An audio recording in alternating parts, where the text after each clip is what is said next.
Ketika Rasulullah ditimpa kesedihan bertubi-tubi, di mana sang istri tercinta Sayyidah Khadijah meninggal dunia dan sang paman Abu Thalib juga meninggal dunia, Rasulullah sangat kehilangan dua sosok yang selama itu mendukung dakwahnya. Tidak berhenti sampai di situ, beliau juga mendapat cobaan bertubi-tubi dari kaum kafir Quraisy yang menolak dakwahnya. Sampai pada akhirnya Allah Subhanahu wa Ta'ala menghibur Rasulullah dengan memperjalankannya dalam satu malam. Pada malam itu, malaikat Jibril datang menemui Rasulullah bersama malaikat Mikail dan satu malaikat lagi yang membawa air Zam-Zam. Ketiga malaikat itu melakukan operasi pembelahan dada, menyucikan hati Rasulullah dari keburukan dengan air Zam-Zam dan memenuhinya dengan berbagai kebaikan, mulai dari pengetahuan, keyakinan, hingga keislamannya. Setelah itu Rasulullah diajak untuk menaiki kendaraan yang bernama Buraq. Perjalanan pun dimulai dari Masjidil Haram. Beliau terbang bersama malaikat Jibril menaiki Buraq dan singgah di kota Madinah. Kemudian malaikat Jibril menjelaskan bahwa Rasulullah nantinya akan berhijrah ke kota itu. Lalu keduanya melaksanakan sholat 2 rakaat.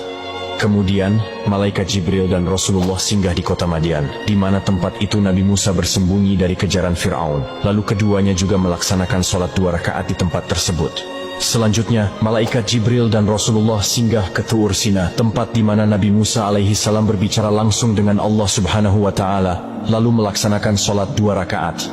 Perjalanan Isra pun dilanjutkan oleh malaikat Jibril dan Rasulullah. Beliau kemudian singgah di kota Bethlehem, di mana tempat itu Nabi Isa alaihi salam lahir dari perempuan suci bernama Maryam, dan beliau pun sholat 2 rakaat di sana. Dan tibalah Rasulullah singgah di tempat terakhir di Masjidil Aqsa. Beliau di sana bertemu dengan para nabi dan rasul terdahulu. Lalu kemudian Rasulullah Shallallahu Alaihi Wasallam mengimami sholat 2 rakaat di Masjidil Aqsa, sebelum akhirnya malaikat Jibril membawanya ke langit ke-7, yang disebut perjalanan Mi'raj, untuk bertemu suatu zat yang luar biasa. Setelah Rasulullah bersinggah di Masjidil Aqsa dalam perjalanan Isra, malaikat Jibril membawa Rasulullah mengendarai Buraq menuju Sidratul Muntaha atau langit ke-7. Perjalanan pun dimulai dari Masjidil Aqsa dan singgah di langit pertama. Ketika dibukakan pintu langit pertama, Rasulullah bertemu dengan Nabi Adam alaihissalam dan mengucapkan salam. Nabi Adam pun menjawab salam tersebut dan mengakui kenabian Nabi Muhammad Shallallahu Alaihi Wasallam. Allah juga menampakkan ruh para syuhada di sebelah kanan dan ruh orang-orang sengsara di sebelah kiri. Kemudian malaikat Jibril dan Rasulullah melanjutkan perjalanannya dan sampai pada langit kedua. Ketika pintu langit kedua dibuka, Rasulullah bertemu dengan Nabi Yahya dan Nabi Isa alaihissalam. Kedua belah pihak pun saling ucap jawab salam. Dan Nabi Yahya serta Nabi Isa pun menetapkan nubuwah kenabian beliau sebagaimana Nabi Adam sebelumnya. Perjalanan pun dilanjutkan hingga sampai pada langit ketiga. Ketika pintu langit ketiga dibuka, Rasulullah bertemu dengan seseorang yang tampan bagaikan rembulan di malam purnama di antara bintang-bintang. Rasulullah kemudian bertanya kepada malaikat Jibril tentang orang tampan tersebut. Kemudian malaikat Jibril menjelaskan bahwa dia adalah Nabi Yusuf alaihissalam. Keduanya pun saling ucap jawab salam. Dan Nabi Yusuf alaihissalam mendoakan kebaikan serta menetapkan nubuwah kenabian beliau sebagaimana nabi-nabi sebelumnya. Kemudian malaikat Jibril dan Rasulullah melanjutkan perjalanannya hingga sampai ke langit keempat. Ketika pintu langit keempat dibuka, Rasulullah bertemu dengan Nabi Idris alaihissalam. Keduanya pun saling ucap jawab salam.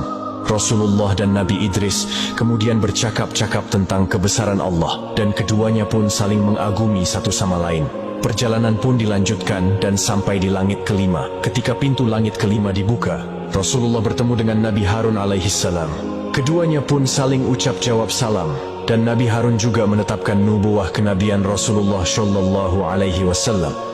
Perjalanan Mi'raj pun dilanjutkan dan sampai di langit ke-6. Ketika pintu langit ke-6 dibuka, Rasulullah bertemu dengan Nabi Musa alaihissalam. Rasulullah melihat Nabi Musa sedang menangis, kemudian bertanya, "Wahai Musa, apa yang membuat engkau menangis?" Kemudian Nabi Musa menjawab, "Aku menangis karena ada orang yang lebih muda diutus setelahku, tetapi umatnya lebih banyak yang masuk surga daripada umatku." Hal itu bukan dikarenakan Nabi Musa iri dengan Nabi Muhammad, melainkan karena merasa menyesal mengapa umatnya dahulu banyak melanggar perintah Allah Subhanahu wa Ta'ala. Lalu kemudian perjalanan Mi'raj pun dilanjutkan menuju langit ke-7. Ketika pintu langit ke-7 dibuka, Rasulullah bertemu dengan Nabi Ibrahim alaihissalam. Malaikat Jibril kemudian berkata, "Wahai Muhammad, ini adalah ayahmu, ucapkanlah salam kepadanya." Rasulullah kemudian mengucapkan salam kepada Nabi Ibrahim, yang saat itu punggungnya sedang bersandar di Baitul Ma'mur.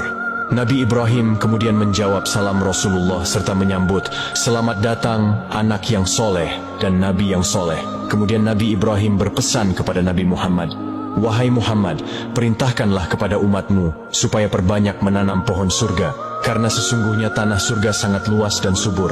Rasulullah kemudian bertanya, "Apakah pohon surga itu?" Pohon surga itu ialah kalimat la haula wala quwata illa billah.